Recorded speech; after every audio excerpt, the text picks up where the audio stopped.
So now let's summarize everything we went through as far as draft strategy goes. Definitely get 4 running backs on your team that you can trust. 4 in the top 24. If you can somehow find Rob Gronkowski in the 4th round, throw him in the middle of all that.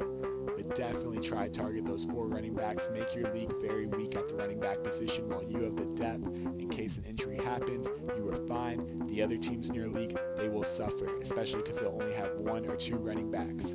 Get your quarterback late. There's 13 good quarterbacks you can trust. Make sure that you get one on the tail end. Unless you're in an 18-team league, Ocho-team league, go ahead and get that QB early. As far as receivers go, make sure you get your receivers late. There's Anquan Bolden, a player I did not mention earlier. He is going to be the man for Colin Kaepernick. You got Miles Austin, you got Deshaun Jackson, you got Josh Gordon. These are all very talented players. They're going to make a difference in your fantasy football roster. As far as tight end goes, the sleepers to get late: Fred Davis, Julius Thomas, Charles Clay. Fred Davis is a must-own if you miss out on Gronk. He's a great late sleeper who you can trust as the number 1 for a majority of the year. And don't forget the quarterback-kicker combo strategy.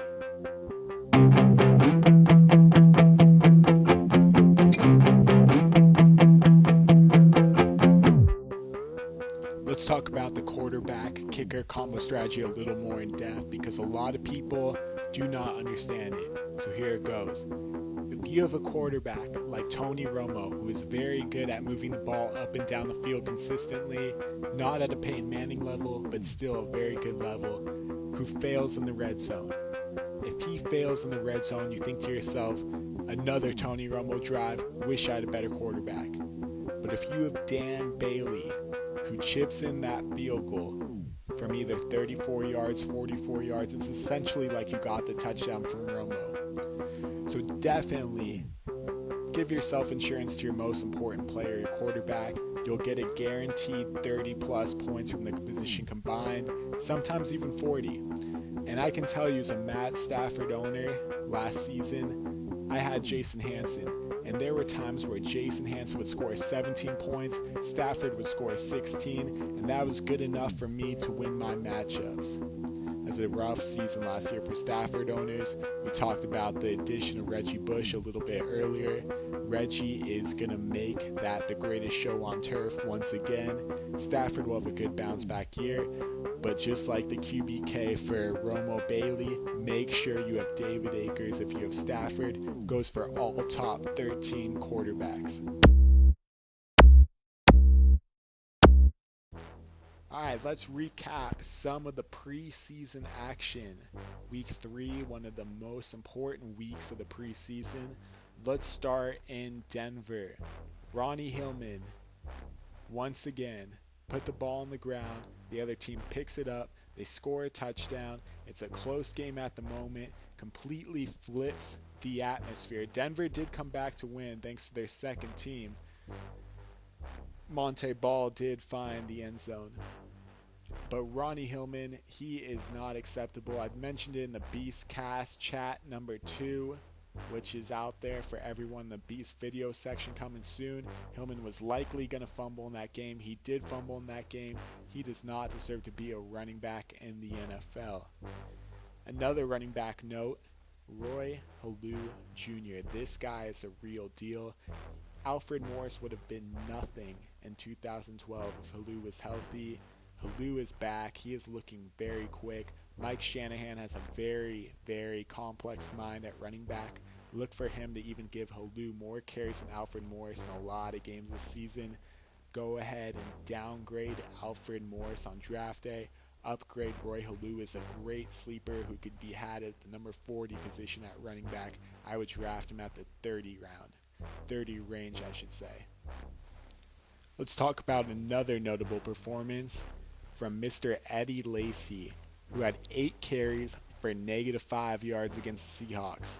Yes, it was the Seahawks, but -5 yards is not acceptable for a running back in his position. That team has Alex Green, James Starks, Jonathan Franklin. Dwan Harris is not 100%. He might miss the beginning of the season. I know those are all mediocre running backs, but those are running backs that can compete. And if Eddie Lacy's rushing for -5 yards, or if he puts a ball on the ground, they will switch that running back position very quickly. Do not reach too high on Eddie Lacy. He is not as good as Cedric Benson. He is a poor man's Benson. He is young. He does have talent, but this is not his season. He has to be mistake-free. Another notable is Stevie Johnson. This guy is actually getting drafted a little too late. He's going the number 40 receiver range. Buffalo's going to throw to him all the time. It looks like Kevin Kolb is done, which is great news because EJ Manuel, he has talent. He is going to make that Bills offense more exciting than something we have seen in a long time.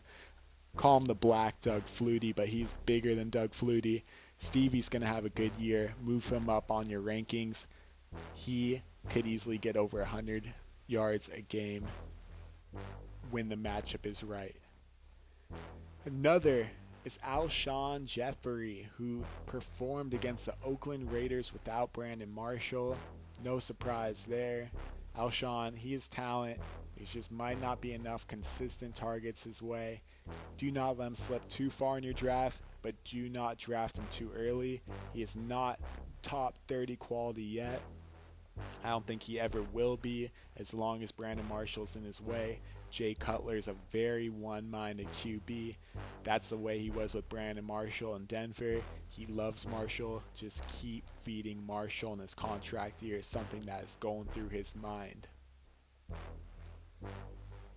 The last two notable preseason performances I want to talk about is Ryan Matthews. Ryan Matthews is looking very quick this preseason. I like Matthews. Health has always been a concern for him. Losing goal line carries has always been a concern for him. This season he comes into the season healthy. Jackie Battle is gone, so now he's a goal line back. Chargers need him. If he stays healthy, an easy 1,100 yards, 7 touchdown season. This guy was once a second round, even debatable first round pick in fantasy football. He is going as a number 22 running back off the board. Go ahead and snatch him late if he's out there. The other running back in that performance, I should say game, was Rashard Mendenhall in the Arizona-San Diego game. Rashard Mendenhall looks so quick, so slim. I didn't even know it was Mendenhall until I saw the back of his jersey. This guy's going to have a good year. Arizona has not had a running game in some time. Edgerrin James was the last thing they had, and he was over the hill. Beanie Wells was nothing. He was always hurt. Ryan Williams. I mean, you're thinking these names are nothing. Rashard Mendenhall is a quality back. He's got a lot to prove this year. Larry Fitzgerald is the type of receiver that demands the safety on his side. You run the opposite way. You have a lot of green grass. He's a quick running back. Palmer gets that offense moving. He is good. Few last notes I want to throw your way. We're going to start with the news in Texas. I should say Houston for the Texans, where Arian Foster has said that he feels fresher than ever, ready to go. That time off really helped. Well, here's the thing. The Texans want to win the Super Bowl this year. They know they overworked Arian Foster. He touched the ball nearly 400 times. This year, Ben Tate is in a contract year. Ben Tate is going to be running hard, and the Texans want to win it this year. So if the Texans are up by 21 points, 24 points in the third quarter, you can expect to see Ben Tate from the third quarter on. Arian Foster still does not move up in my rankings. I'm going to keep him at number 6 ahead of Charles and Spiller. He is very risky. Arian Foster gets the beast or bust label on him early, and that is not something you really want to trust in the first round. Last draft strategy tip that I want to throw your way.